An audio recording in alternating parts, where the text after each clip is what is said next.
Janvier 2025. Le mercato hivernal bat son plein. Et soudain, une nouvelle fait vibrer le camp nou. João Cancelo revient à Barcelone. Mais attendez, il lui restait encore 1 an et demi de contrat en Arabie Saoudite avec Al Hilal. Alors pourquoi ce départ précipité? Et surtout, pourquoi ce transfert pourrait transformer la saison des Blaugrana? Revenons au début de cette histoire. Cancelo débarque en Arabie Saoudite avec des promesses dorées, un salaire mirobolant, le rêve du golf. Mais voilà le truc. Certains joueurs ne sont pas faits pour l'exil doré. Cancelo en fait partie. Dès les premiers mois, on sent que quelque chose cloche.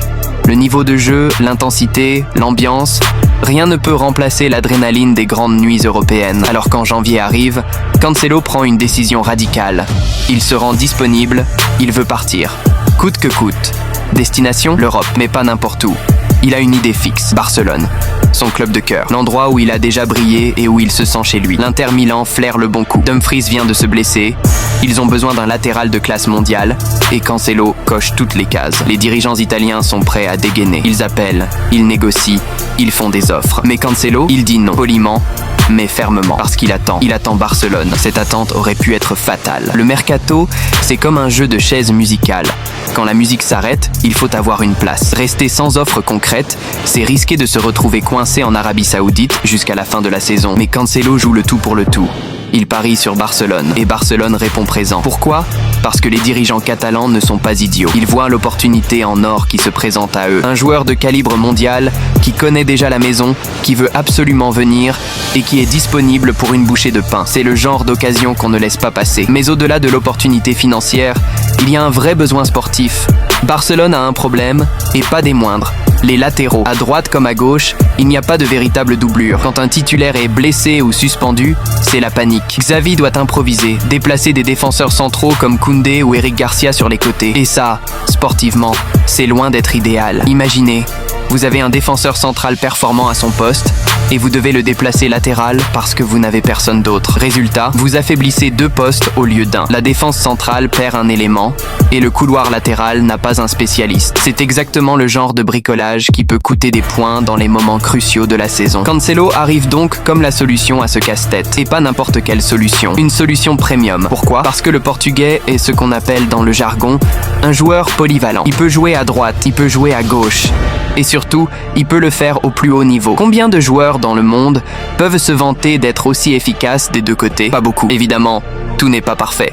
Certains supporters barcelonais grincent des dents. Ils se souviennent de quelques matchs où Cancelo a galéré défensivement. 1 contre 1 perdu par-ci, un duel aérien raté par là. Et ils ont raison de se poser des questions. Défensivement, Cancelo n'est pas un monstre à la Kyle Walker ou un rock à la Dani Carvajal.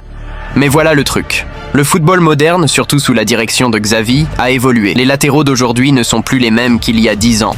On ne leur demande plus seulement de défendre. On leur demande d'attaquer, de créer du danger, de participer au jeu. Regardez Jordi Alba dans ses meilleures années. Il était davantage un ailier qu'un défenseur classique. Et c'est exactement là que Cancelo brille. Sa vitesse, exceptionnelle. Son dribble, technique et efficace. Sa capacité à utiliser les 2 pieds. Un atout énorme qui lui permet de varier les angles de passe et de centre. Dans le système de Xavi où les latéraux montent haut et participent activement à la construction du jeu, Cancelo est comme un poisson dans l'eau. Prenons un exemple concret. Le flanc droit. Cette saison, Lamine Yamal a souvent été isolé. Le jeune prodige catalan se retrouvait seul face à 2, voire 3 défenseurs adverses. Pourquoi? Parce qu'il n'avait pas assez de soutien derrière lui. Le latéral ne montait pas assez ou n'avait pas la qualité technique pour vraiment apporter du danger. Avec Cancelo, tout change. Imaginez Yamal avec un Cancelo qui monte dans son dos, qui peut combiner avec lui, qui peut déborder, centrer ou même tenter sa chance. Les défenseurs adverses vont devoir faire un choix, qui marquer en priorité. Cette association pourrait devenir dévastatrice, surtout contre des équipes qui jouent en bloc bas. Et puis, il y a l'aspect financier. Dans le football moderne, où les transferts se chiffrent en dizaines de millions d'euros, Barcelone réalise un coup de maître. 4 millions d'euros de frais de prêt. 4 millions. C'est le prix d'un jeune espoir en 3e division. Et pour le salaire, Al Hilal continue de payer la majeure partie. Barcelone ne prend en charge qu'une fraction. Pour un club qui a encore des problèmes de fair play financier, qui doit jongler avec les budgets et les règles de la Liga, c'est une opération rêvée. Vous obtenez un joueur de classe mondiale pour le prix d'un remplaçant lambda. C'est du génie financier. Mais au-delà des chiffres, il y a quelque chose de plus fort. L'attachement. Cancelo n'est pas un mercenaire qui vient à Barcelone uniquement pour le salaire ou la vitrine. Il connaît le club. Il connaît la ville.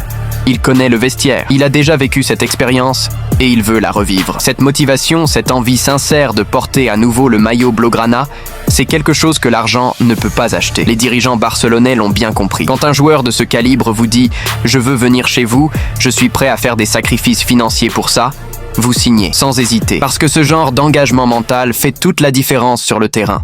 Et il y a encore un bonus auquel peu de gens pensent, l'effet domino sur la défense centrale. Avec Cancelo comme option fiable sur les côtés, Koundé peut enfin retrouver son poste naturel en défense centrale si nécessaire. Le Français est un excellent défenseur central, mais il a souvent été sacrifié latéral par manque d'alternatives. Maintenant, Xavi a le luxe de pouvoir optimiser son 11 en fonction des matchs et des adversaires. Imaginez un match crucial contre le Real Madrid ou l'Atlético. Vous pouvez aligner votre meilleure défense centrale avec Koundé dans l'axe, et avoir Cancelo sur le côté pour apporter de la créativité offensive. Ou alors, contre une équipe plus faible, vous gardez Koundé latéral pour sa solidité et vous libérez Cancelo pour qu'il se projette encore plus vers l'avant. Cette flexibilité tactique, c'est de l'or pour un entraîneur. C'est ce qui permet de s'adapter, de surprendre l'adversaire, de trouver des solutions quand le plan A ne fonctionne pas. Et dans une saison longue et exigeante avec la Liga, la Ligue des Champions et la Coupe, avoir plusieurs plans est indispensable. Au final, ce retour de Cancelo à Barcelone